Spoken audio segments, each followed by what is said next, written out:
Welcome, everyone, to a journey deep into the heart of Igbo land. As we explore Chinua Achebe's masterpiece, things fall apart chapter by chapter. Today, we begin our cinematic exploration of a world rich with culture, tradition, and a hero whose greatest strength is also his deepest flaw. Let's set the scene. We are in Umofia, a powerful clan of 9 villages in what is now Nigeria. Our protagonist is Okonkwo. He isn't just any man.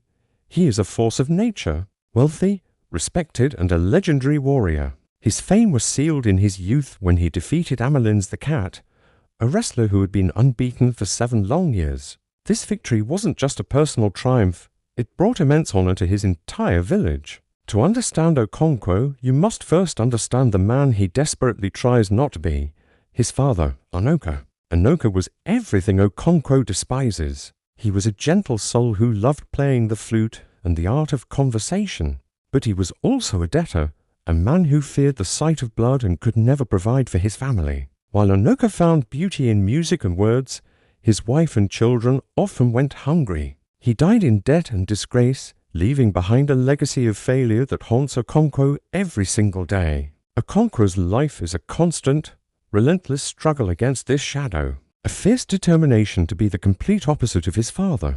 Our story truly begins one evening when the town crier's gong echoes through the night. The message is urgent.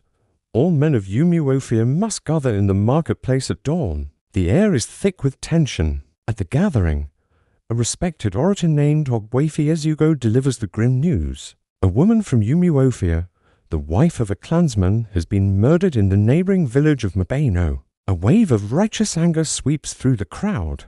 Umofia is a clan that does not tolerate such transgressions. An ultimatum must be delivered, and there is only one man for the job, Okonkwo, their fiercest warrior. Okonkwo travels to Mabeno, his reputation preceding him. Umofia's demand is clear. Mabeno must offer a young man and a virgin as compensation or face war. And a war with Umofia is a terrifying prospect. They are known not just for their skilled fighters, but for their powerful medicine and magic. Okonkwo himself is a living testament to this ferocity. He has taken 5 human heads in battle, a mark of incredible prowess. On special occasions, he even drinks palm wine from the first skull he ever claimed. Faced with such a fearsome envoy and the threat of annihilation, Mabeno has no choice but to agree. They hand over a young virgin who is given to the widowed husband, and a 15-year-old boy named Ikemefuna. The elders of Umofia, unsure of what to do with the boy, entrust him to Okonkwo for safekeeping. Ikemefuna is brought into Okonkwo's household, placed under the care of his senior wife. Here, we get a fuller picture of Okonkwo's life. He is not just a warrior, he is a man of considerable wealth and status. He has 3 wives, each with her own hut and 8 children. His barns are filled with yams, the king of crops. He has a personal shrine to honor his ancestors and his own hut, his obi, where he presides over his family. But beneath this successful exterior lies a deep,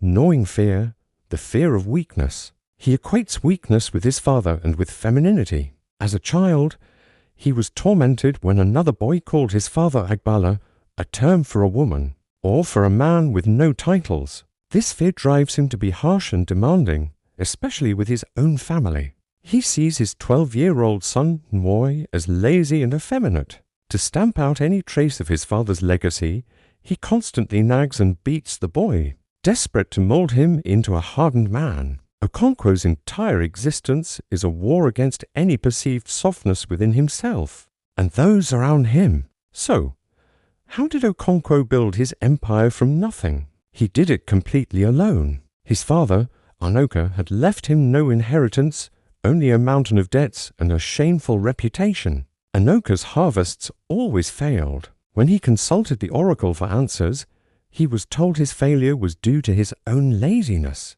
not a curse from the gods. He eventually died a shameful death from a disease that caused his stomach and limbs to swell, an abomination to the earth goddess. Because of this, he wasn't even given a proper burial, but was left to die in the evil forest. He held no titles and left his son with nothing but the heavy burden of his failures. Okonkwo had to claw his way up. He resolved to become everything his father was not: a great warrior, a successful farmer, and a powerful provider. His journey began with a bold move.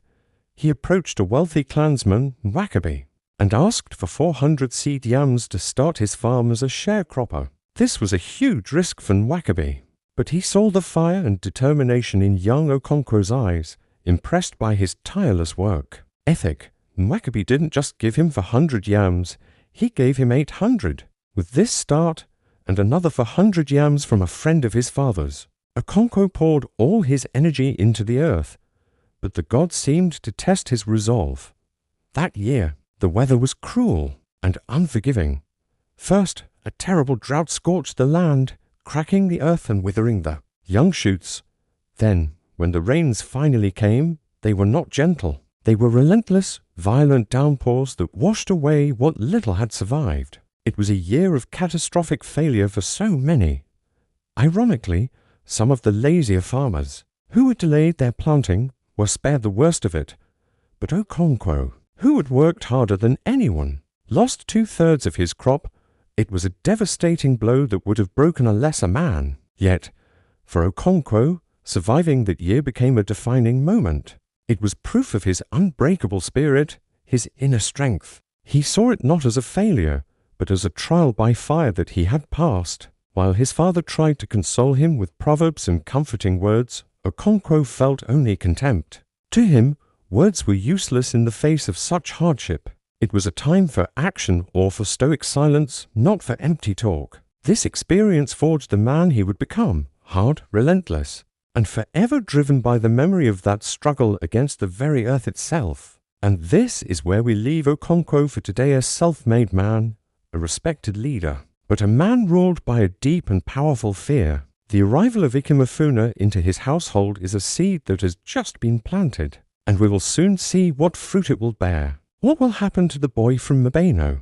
And how will Okonkwo's unyielding nature shape the destiny of his family and his clan? Thank you so much for joining me on this first step into the world of things fall apart. If you enjoyed this deep dive, make sure to like, subscribe, and hit that notification bell so you don't miss our exploration of the next chapters. I'd love to hear your thoughts in the comments below. See you next time.